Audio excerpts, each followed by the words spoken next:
Es un honor para mí compartir con usted unas breves palabras sobre corrupção funcional em Brasil. Em primeiro ponto, gostaria que você se apresentasse para mi público e depois eu me apresentaré. ¿Sí? Con mucho gusto. Con mucho gusto. Buenas noches o buenas tardecitas ya. Yo voy a hablar despacio para que ustedes me entiendan mejor. Y en algún momento voy a hacer alguna pausa para subrayar lo que estoy diciendo. Esto es fundamental decirlo desde un comienzo, porque las charlas en vivo o mediante un e-learning asincrónico también, o sea, grabado, este es sincrónico, necesitan ese tipo de elementos para destacar los conceptos. Yo soy Rubén Flores Dapkevicius, soy doctor en Derecho y Ciencias Sociales por la Universidad Mayor de la República Oriental del Uruguay. Soy profesor de Derecho Constitucional, Administrativo y especialista en Legaltech. Asimismo, soy ex asesor de la Presidencia de la República, del Parlamento Nacional Uruguayo. Tengo casi 40 libros o más de 40 libros escritos. Entre ellos se destacan mis tratados de Derecho Constitucional y Administrativo, publicados en Buenos Aires y en Montevideo, y soy expositor nacional e internacional. He escrito 300, 400 artículos aproximadamente. Ante todo, corresponde en primer lugar agradecer a Gustavo, al profesor Gustavo, por la invitación a participar nuevamente en estas charlas sobre el derecho uruguayo y brasileño que tan bien nos han hecho. Anteriormente conversamos sobre responsabilidad del Estado con una querida colega sergipiana de Sergipe, Estado que yo quiero mucho y que no voy a repetir conceptos, porque conozco bien Aracayú, he estado más de 2 veces, una hermosa ciudad Aracayú, un hermoso lugar, unas hermosas playas, una hermosa comida y un lugar para disfrutar.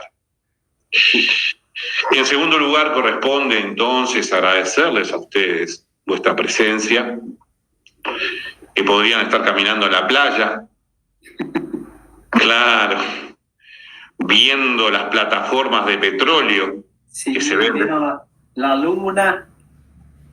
Sí, además, Gustavo, ustedes amanecen a las 6 y oscurecen a las 6. Amanece perto de 5. Perto 5. Sí. ¿Y oscurece? ¿Y oscurece? Oscurece 6. Claro, cerca del Ecuador. O sea, ustedes tienen siempre el mismo clima, más o menos. Nosotros no. Nosotros tenemos un verano bien definido. Estamos saliendo el verano. Sí. Y después tenemos un invierno bien definido. Antes de ingresar, conversábamos con el profesor Gustavo de alguna visita que él ha hecho. Bueno, él está terminando, ya finalizando el doctorado en Buenos Aires. Y bueno, Buenos Aires tiene el mismo clima que Montevideo. Es el mismo clima, poco más, poco menos. Buenos Aires es un poco más húmeda, pero después es lo mismo. Y bueno, entonces agradecerles a ustedes el tiempo que nos están dispensando. Como siempre lo digo, y los que me han escuchado más de una vez, lo repito y lo repito, pero es así, uno de los bienes más preciados en este momento, en estos momentos de Legaltech, de Zoom, de WhatsApp, de Telegram, etcétera, etcétera, etcétera, es el tiempo. Gracias por su tiempo. Hoy vamos a hablar de un tema fundamental, como es la lucha contra la corrupción,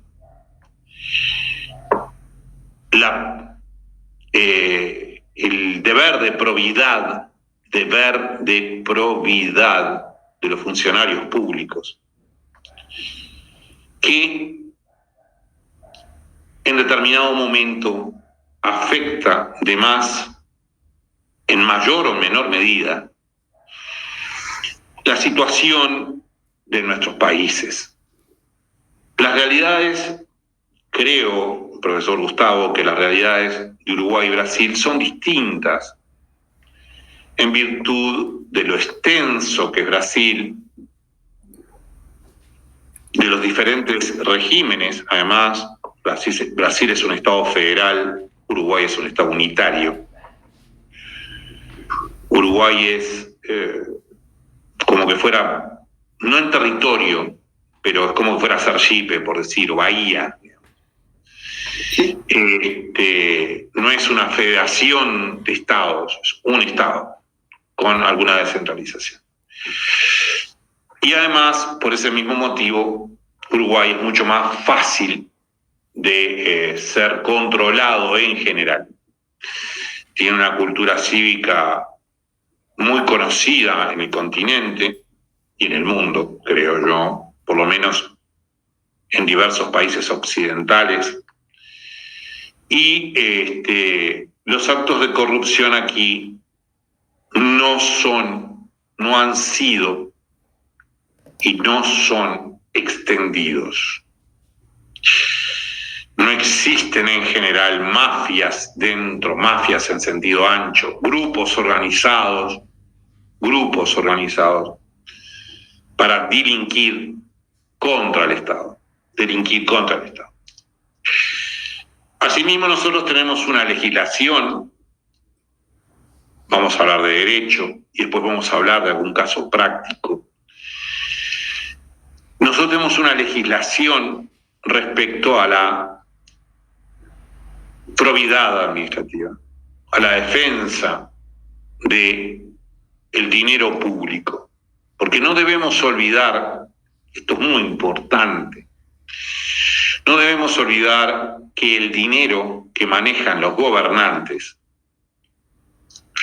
sea Cerney, Lula, Bolsonaro, quien fuere, Lacalle, Tabaré Vázquez, quien fuere, son dineros del pueblo, dineros del povo. Y que los senadores, los representantes, los diputados, los jueces, son nuestros servidores. Están a nuestro servicio. Nosotros le pagamos el sueldo. Por ese mismo motivo, no es que esté a favor, pero no son estrellas de rock para aplaudirlos cuando inauguran una obra. Inauguran una obra, supuestamente, generalmente, porque la prometieron en la campaña electoral y la están cumpliendo. Por tal motivo, son de aplaudir, yo no digo que no se aplaudan, pero no son de idolatrar, no son ídolos. Son servidores públicos.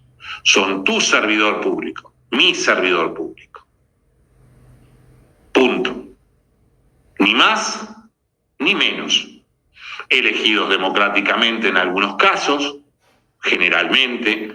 En Uruguay los jueces no se eligen popularmente, por eso digo en algunos casos. Pero eso es muy importante tenerlo en cuenta. Fundamentalmente, para darles el lugar que les corresponde.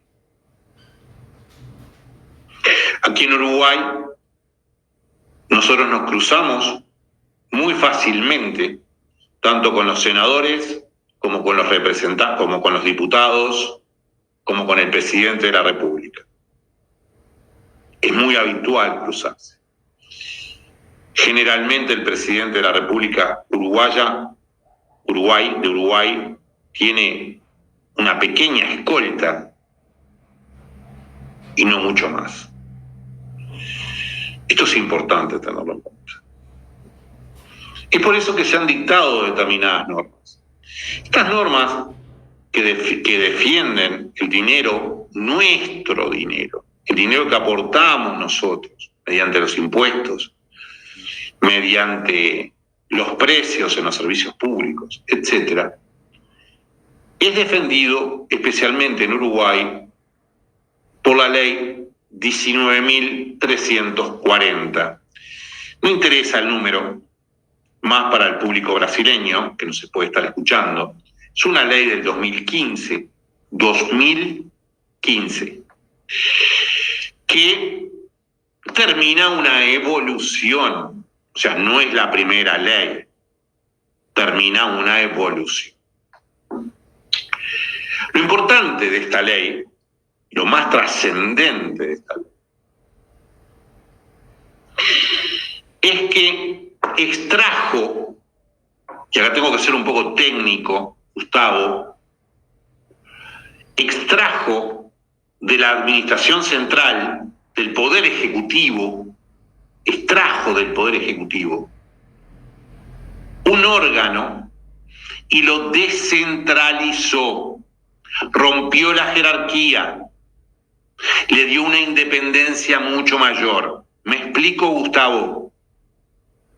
¿Sí? Bien. Te pregunto a ti porque sos la persona con la cual estoy en sala y a la vez sos el profesor, o sea, sos también profesor como yo, si soy claro, digo, está. Antes de esta ley, el órgano que se encargaba de la propiedad administrativa estaba dentro, integraba el Poder Ejecutivo. Las consecuencias son muy importantes, porque estaba más allá de la autonomía técnica, estaba sujeto a jerarquía del Poder Ejecutivo. Hoy, esta ley 19.340 creó en Uruguay lo que se llama un servicio descentralizado. No importa el nombre, lo que sí interesa para el público brasileño, lo que importa es que rompió la jerarquía. Tiene patrimonio propio y por tal motivo tiene una mayor independencia a los efectos de controlar la propiedad administrativa, inclusive en el Poder Ejecutivo. Es el tema que a veces pasa en algunos lugares, en donde el tribunal, por ejemplo, el Tribunal de Cuentas controla las cuentas de los estados, por ejemplo. Tuve el honor de estar en Río Janeiro, en el Tribunal de Cuentas de Río Janeiro, hace unos años atrás. Pero ¿quién controla el Tribunal de Cuentas? O sea, ese era el problema. Entonces se creó un servicio descentralizado. Anteriormente, en 1999, bueno, esto, vamos por pasos. Esto fue porque Uruguay adhirió a la Convención Interamericana contra la Corrupción, celebrada en Caracas en 1996. Todo surge de la Convención Interamericana de Caracas de 1996, que evidentemente se celebró dentro del espacio de la OEA, de la Organización de Estados americanos. Luego de esa convención interamericana, en Uruguay se aprobó la ley 17.060 de 1999. Me interesa el año. La convención es del 96, Uruguay aprueba su primera ley en el 99, 1999.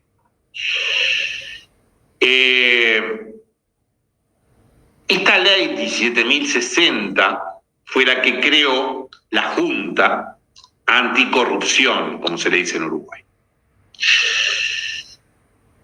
Esto no significa que antes no hubiera una lucha contra la corrupción. Evidentemente, el Código Penal uruguayo establece los delitos típicos contra el Estado: peculado, fraude, cohecho, ¿sí? Esos delitos vienen desde el nacimiento prácticamente del Estado, ¿sí? Desde el primer Código Penal en Uruguay. Es elemental lo que estoy diciendo. O sea que la lucha contra la corrupción en sede penal, ya tenía establecido hace tiempo esos delitos. Es evidente. Un funcionario público que se llevaba una computadora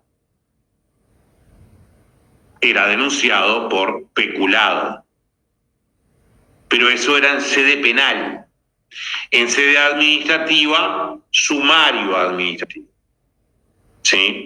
Y también podría haber la sede civil por dinero. La cosa es que a partir de estas leyes que estoy mencionando, la ley de 1999, se establece todo un sistema orgánico administrativo, que es una cosa diferente a el orden penal. Esta ley, que fue derogada por la ley que les acabo de decir, estableció una serie de principios, como el principio de probidad, o sea que el funcionario está para la función, el funcionario está para la función y no la función para el funcionario. Usted no puede designar un funcionario porque lo designa. No, tiene que designar un funcionario porque previamente existe la función. Y a su vez debe cumplirse las tareas, los cometidos, sin que el sujeto haga prevalecer, sin que el servidor público haga prevalecer su interés personal al interés del pueblo. Lo establece claramente esta ley original y estableció un sistema, un órgano de control que cumplía determinadas finalidades precisamente de control. Estableció los principios, estableció el concepto de funcionario a los efectos de la corrupción, y esto es importante lo que voy a decir, esto es importante. Estableció el concepto de funcionario a los efectos de la ley para el derecho penal, incorporando a los funcionarios de las personas públicas no estatales. ¿Es claro, Gustavo? No estatales. No solamente los funcionarios del Estado, sino también los funcionarios de las personas públicas no estatales son comprendidos en esto.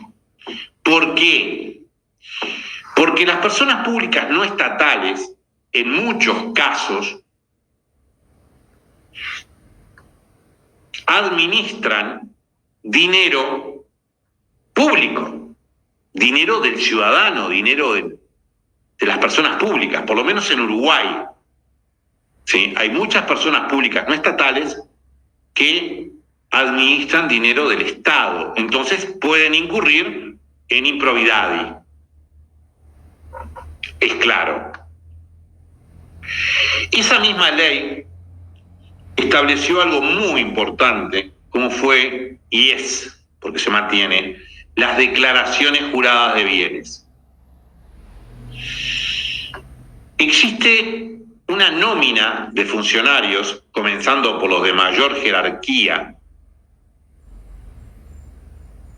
Si estuviéramos en una charla de lavado de activos, de lavado de dinero, hablaríamos de los PEPs, los políticamente expuestos, ¿sí? Que dan lugar a una debida diligencia intensificada. ¿Sí? Estoy en lavado de dinero. Son muy parecidos en realidad. Los PEPs del lavado de dinero a los que tienen que hacer la declaración de bienes. Cuando ingresa el funcionario a una función determinada, por ejemplo, el presidente de la República, los más altos cargos, e incluidos aquellos funcionarios que manejen dinero público de alta jerarquía, deben hacer una declaración en sobre cerrado respecto a los bienes que tienen cuando ingresan a la función. Tiene, por decir algo, tiene $1 millón en su patrimonio cuando ingresa. Si hay una denuncia de corrupción, de improbidad, se puede abrir el sobre y ver y comparar si se enriqueció. Y si ese enriquecimiento es lógico, legítimo, normal. Esta declaración jurada es muy importante e inclusive, como vamos a ver, se establecen sanciones a esos efectos. Esas fueron las primeras normas que se establecieron respecto a la defensa de la probidad administrativa. Esta ley fue complementada por el decreto 3003, 4 años después, un decreto que extendió dentro de lo posible, concretó, como todo decreto, ¿sí? Un decreto de ejecución, ejecuta la ley, no puede extender la ley, pero concretó determinados elementos.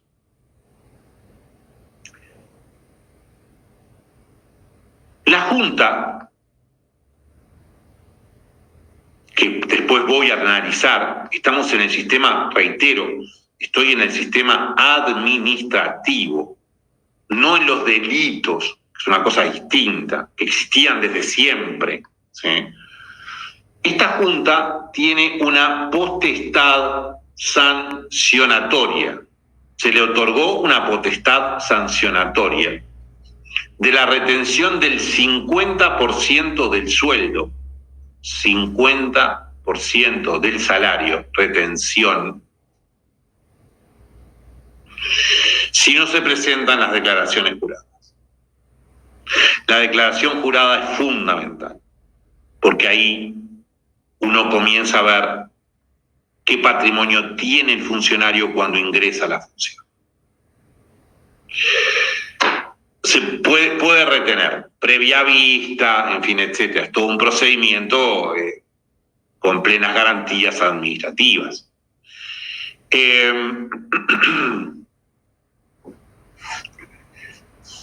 Entonces, esta junta se denomina una Junta de Transparencia y Ética Pública.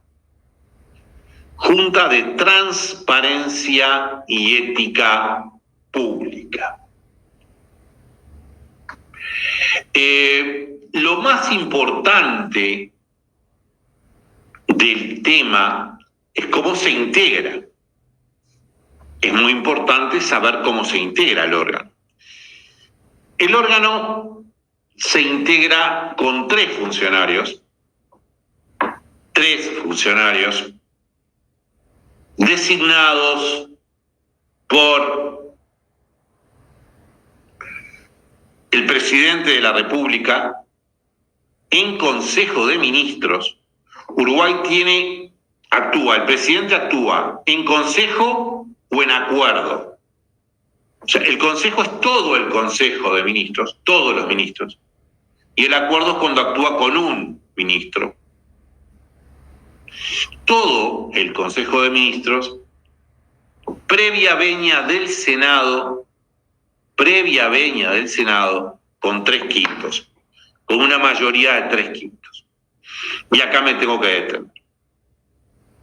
En cualquier organización administrativa es muy importante saber quién designa, cómo designa, qué poderes jurídicos tiene el órgano, cómo cesan sus integrantes, pueden ser reelegidos y cómo se sustentan económicamente, cuál es su autonomía financiera. Por ejemplo, la reelección es muy importante. Recuerden que designa el presidente con venia del Senado. Ello podría dar lugar a que una persona intentara quedar bien con el presidente, por ejemplo. Soy claro en lo que estoy diciendo. Pero el hecho de los 3/5 del Senado, son 18 votos en 31. El Senado en Uruguay tiene 31 miembros. El Senado tiene 31 miembros. 30 más el vicepresidente. 18 obliga a el acuerdo interpartidario. ¿Fui claro? Obliga al acuerdo interpartidario. O sea, el partido del presidente, ¿sí?, debe acordar con la oposición, porque no tiene 3/5. Ello da garantía en primer lugar, obliga a un acuerdo partidario. A un acuerdo. Como haces vos, Gustavo. Obliga a un acuerdo. ¿Y eso qué supone? Supone un toma y daca. Te doy y me das. Que en política es muy común. Estará bien, estará mal. Es como funciona. No tenemos otra forma. Es así. Es un tema de poder. Entonces, el partido mayoritario en el gobierno tiene 2 integrantes. Y la minoría tiene 1.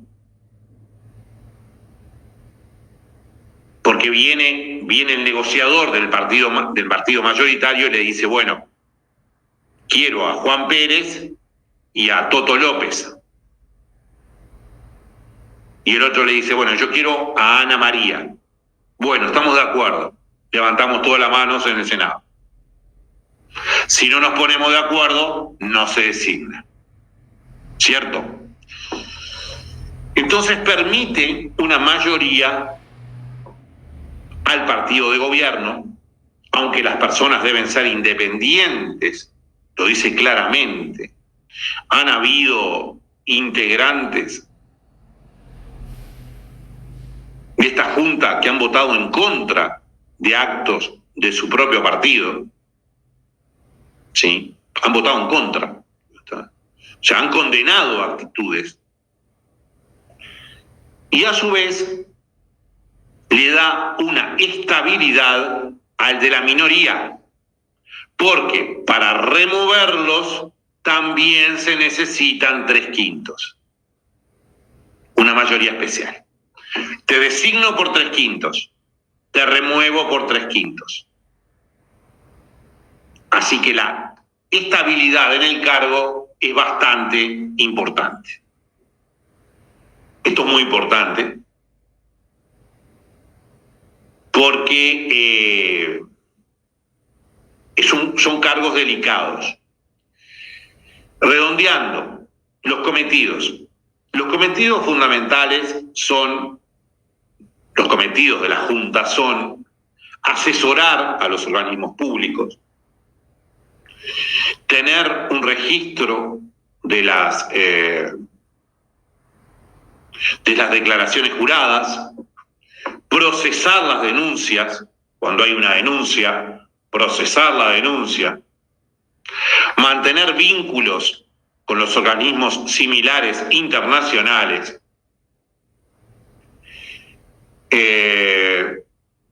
y esa es el principal cometido. Redondeando entonces, desde el punto de vista del derecho público administrativo, en Uruguay existe una Junta de Transparencia y Ética Pública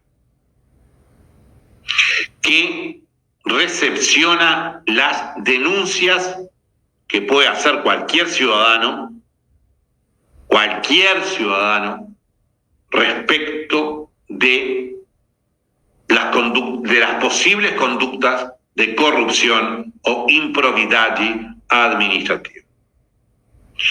Se sigue un procedimiento donde la persona denunciada puede hacer sus descargos, se harán las averiguaciones del caso y la Junta expide un dictamen que, según el cargo que ocupe el denunciado, podrá hacer que pierda el cargo o que pase a un juicio político, etc.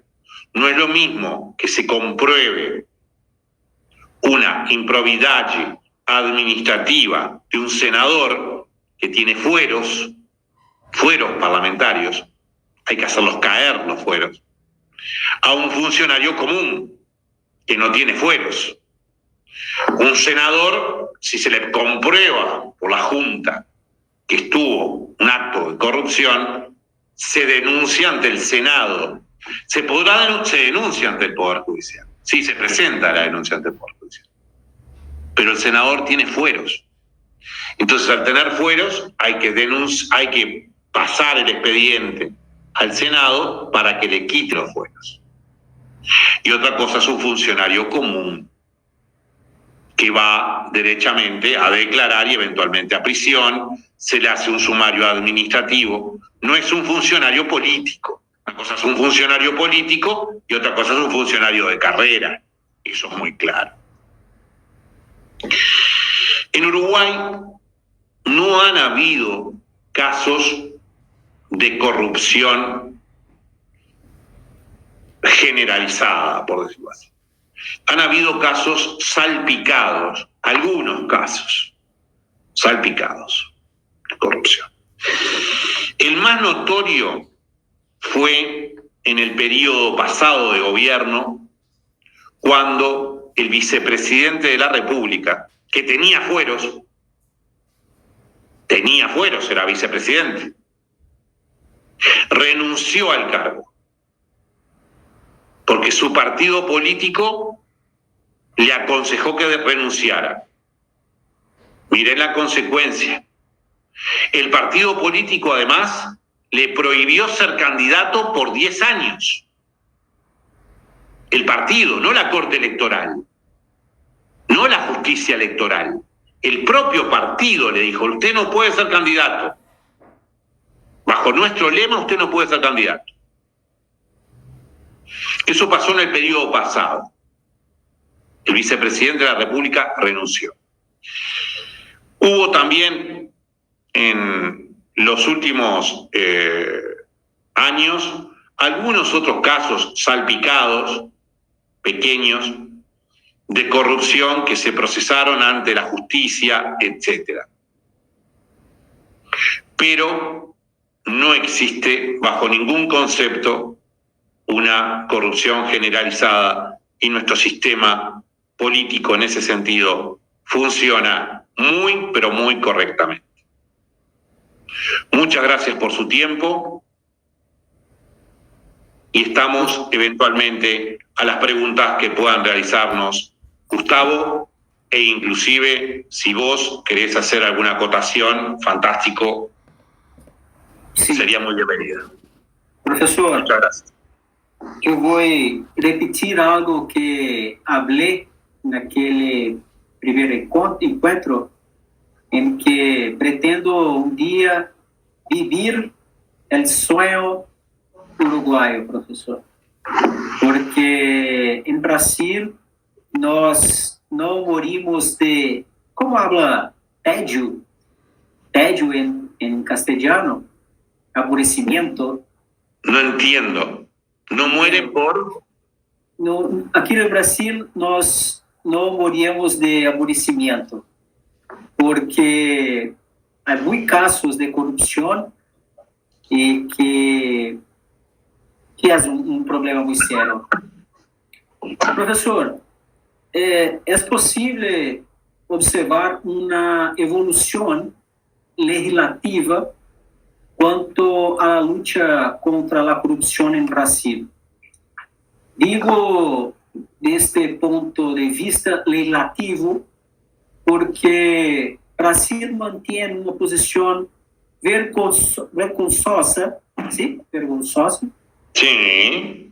entre os países do mundo, como um dos mais corruptos. O sítio web de Transparência Internacional elabora um ranking em el que Brasil ocupa o puesto 96 entre 180 países. O promédio mundial recibe a qualificação de 43, donde 100 é o menos corrupto e 0 seria o mais corrupto. Brasil tem uma qualificação de 38. Por lo tanto, apesar do esforço legislativo, a corrupção no Brasil não diminui significativamente.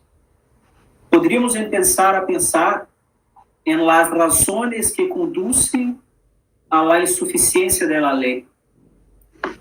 Maestro, isso é uma evolução cronológica das principais leis brasileiras sobre corrupção funcional aqui. Um hecho notável na política brasileira que creio foi decisivo para a elaboração da principal lei sobre o tema foi a destituição do ex-presidente Fernando Collor. De Melo. El presidente Collor de Melo de Alagoas. Sí, de Alagoas.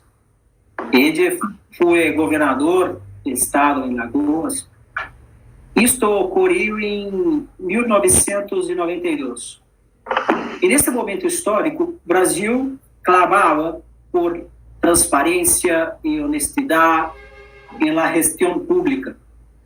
O papel da prensa também foi significativo para levar a los parlamentares a redactar a lei que aqui chamamos Lei sobre a Improbidade Administrativa, em 2 de junho de 1992. Luego, vino a Lei de la Introdução de Direito Brasileiro, em 2008, que prioriza a motivação como elemento essencial de los actos públicos.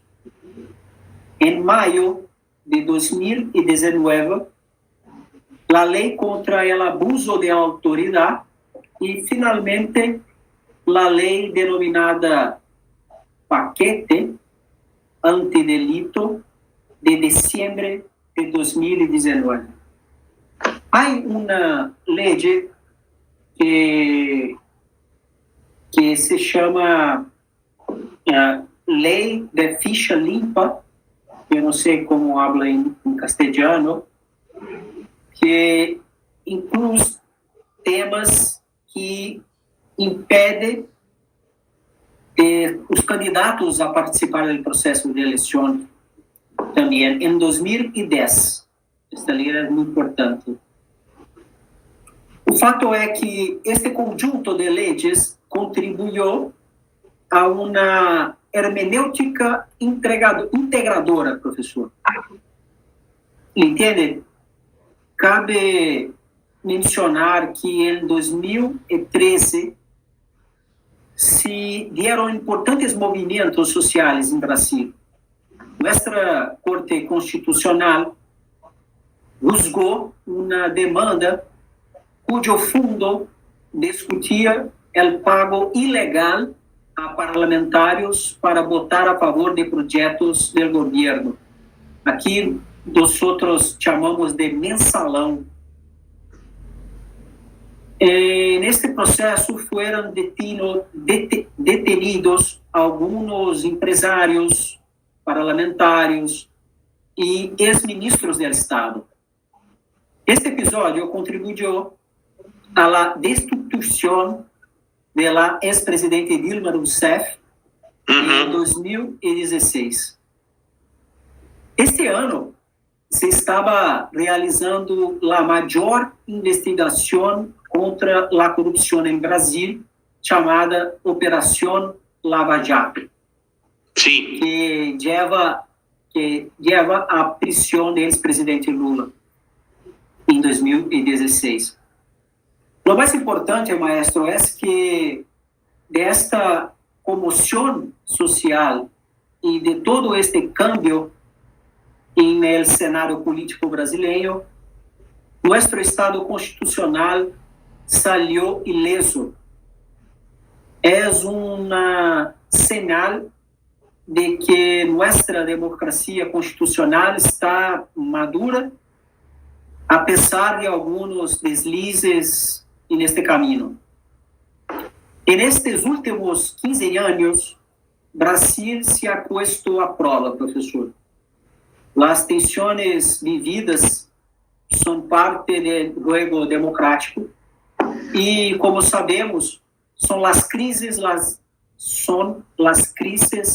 las responsáveis pela evolução da humanidade e o descontento, a indignação, o que nos hace evolucionar como país e como pessoas.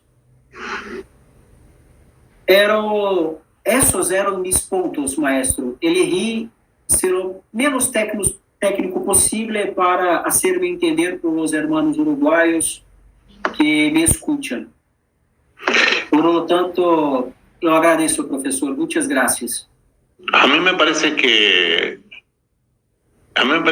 la evolución en Brasil con la destitución, me acuerdo, yo era muy joven cuando destituyeron a Collor de Melo, fue algo revolucionario. Totalmente. Sí. Fue tan revolucionario para mí casi como cuando cayó Nixon. Yo ahí ya estaba apenas nacido casi. O sea que lo vi después, Watergate. O sea, el escándalo de Watergate lo vi mucho después, lo vi después, lo entendí después. La caída de Collor fue algo muy importante y fue muy, muy publicitada además. Nos llegó a nosotros, acá al Río de la Plata, llegó con mucha fuerza. Estoy viendo a Collor, lo estoy oleando, morocho con el pelo peinado así, lo estoy viendo la figura de Collor, delgado, no sé si era muy alto, pero un hombre delgado, sí, alto, atlético. Sí, sí, sí, delgado, atlético, lo veo. Sí. Sí, bastante joven para presidente. Había sido gobernador de Alagoas. Y bueno, tenía una esposa muy bella que, muy bella.